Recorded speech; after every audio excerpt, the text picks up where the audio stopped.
आपण पाहत आहात सत्याची बाजू मांडणारं हक्काचं न्यूज चॅनल M24 तास। आदिशक्ती संत मुक्ताई पालखीचे आष्टीत भक्तिमय वातावरणात स्वागत। आषाढी वारीच्या पार्श्वभूमीवर मुक्ताईनगर येथून निघालेल्या आदिशक्ती संत मुक्ताई पालखीचे तब्बल 700 किलोमीटरचा टप्पा पार करत आज मोहोळ तालुक्यातील मौजे आष्टी येथे मोठ्या उत्साहात व भक्तिमय वातावरणात आगमन झाले। पालखी गावात पोहोचताच ग्रामस्थ आणि जिल्हा प्रशासनाच्या वतीने तिचे अभूतपूर्व स्वागत करण्यात आले।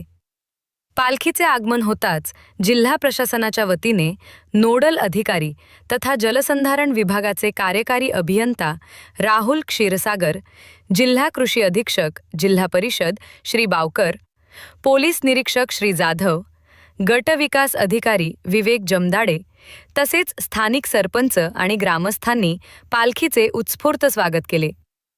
दिंडी प्रमुख आणि वारकऱ्यांचा हार तुरे अर्पण करून सन्मान करण्यात आला। वारकऱ्यांना प्रवासात कोणताही त्रास होऊ नये यासाठी प्रशासनाकडून चोख व्यवस्था करण्यात आली आहे। वारकऱ्यांच्या विश्रांतीसाठी सुसज्ज निवारा आणि स्वच्छ पिण्याच्या पाण्याची सोय, आरोग्य यंत्रणा सज्ज ठेवण्यात आली असून परिसर स्वच्छतेवर विशेष भर देण्यात आला आहे। संपूर्ण प्रवासात प्रशासनानं प्रत्येक टप्प्यावर अत्यंत चांगल्या सुविधा पुरवल्या आहेत।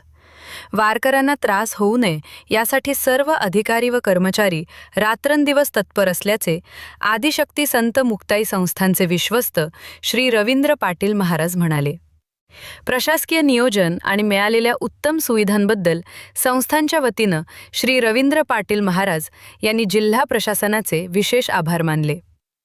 आजचा मुक्काम मौजे आष्टी येथे झाल्यानंतर उद्या पहाटे पालखी विठुरायाच्या भेटीसाठी पंढरपूरच्या दिशेनं मार्गस्थ होणार आहे।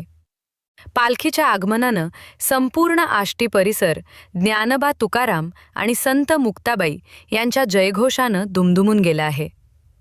या दिंडीचे अभूतपूर्व दृश्य ड्रोनच्या सहाय्यानं टिपले असून हा वारकऱ्यांचा सोहळा पाहून डोळ्याचे पारणे फिटले।